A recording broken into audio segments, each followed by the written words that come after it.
Hi, my name is Joel Solomon. I'm a prosperity coach, and my goal is to help at least 100,000 people become financially free. Today we're going to be talking about real estate, and a number of you have asked me about my 7-step process to invest in real estate. In fact, I just taught it to the Boys and Girls Club in Stamford, Connecticut in the last week. So let's go ahead. First of all, real estate may seem complicated, but it's really about becoming adept in just 3 things. The first is finding bargains. Can you find a property that's inexpensive? The second is the funding. How do you come up with the down payment? The third is flipping, or how do you come up with making money? How do you make money in the deal? So it could be through flipping, or it could be through rental income from that property. You actually own it and generate rental income that exceeds the expenses on the property, so you have positive cash flow. So that's the three items that you really need to get good at. So let me go through the 7-step process to invest in real estate. The first step is to start with a 50-mile radius around where you live. And start simple. Again, this whole video is for people who are beginning to invest in real estate. If you're an expert, you may not necessarily start here. But the first step is start with a 50-mile radius around where you live and really learn about that area. Invest and focus only on simple properties. That would be residential homes and condominiums. Don't get into other properties like apartment buildings or farmland or farms. At the start, at least, start simple. The second step is to then shrink that and really become an expert within a 1-mile radius of where you're living. So check out all the properties that come up for sale within that 1-mile radius and really become an expert. Find out what the prices are of those properties. Do they need renovations?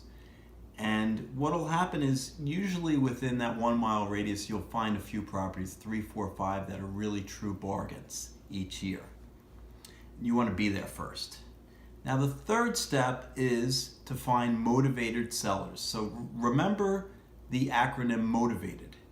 M stands for management or money problems. O stands for out of the area. T, just like out of the area, stands for transfer. So the people, or maybe they're being transferred from because of their business out of the area. That's a motivated seller. The next letter, I, stands for illness. So if someone gets sick, they may have to move their property. The next letter is V. V stands for vacancy. If the property is already vacant, that's probably a motivated seller. A stands for area in decline. If the overall economy is doing poorly or getting worse, people are moving out, that is likely to create motivated sellers. T is for tax problems. Can the people pay their property taxes? If they can't, they're motivated sellers. So the next letter, motivated, is E. There could be estate problems. Maybe someone passed away and the owners want to get rid of the property. It's in an estate. And D stands for death or divorce or delinquent payments. So all those create motivated sellers. So how do you find motivated sellers? You can put an ad online, pay for an ad, and actually look for those kinds of things. You could go to the courthouse and find properties that are being foreclosed or there are some problems with. You could go to realtors and become friends with the realtor and actually talk to them about the properties that they're selling and if they have motivated sellers. You could actually go to the target houses, talk to the sellers, or maybe even talk to the neighbors of the sellers to find out if you can find motivated sellers. So that's step 3. Step 4 is to analyze each potential deal on the scale of 1, 2, 3 by answering these questions and then ranking them 1 poor, 2 average, and 3 excellent. So first of all, what's the price? If the price is really a bargain, that's excellent, that's a 3. If it's expensive, that's poor, that's a 1. So what is the price? The second is, what are the terms? So are they throwing in additional items, or maybe they're running away with the washer and dryer? What are the terms of the deal? Maybe they let you rent it out for a few months and then you have the option to sell. That's positive. That would be excellent. Next is, what are the property conditions? Does it need renovations? Does it need significant renovations? That would be a 1. If it doesn't need any, that's a 3. And finally, is the seller motivated to sell? Again, that was step 3, but on a scale of 1 to 3, are they motivated sellers? If it's excellent, that's a 3. Oh, and finally, how is the location? Is the location on a busy street? That would be poor. If it's on a cul-de-sac in a quiet area, that's a 3.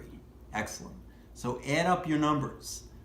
And if you get to at least an 11, I would do more due diligence.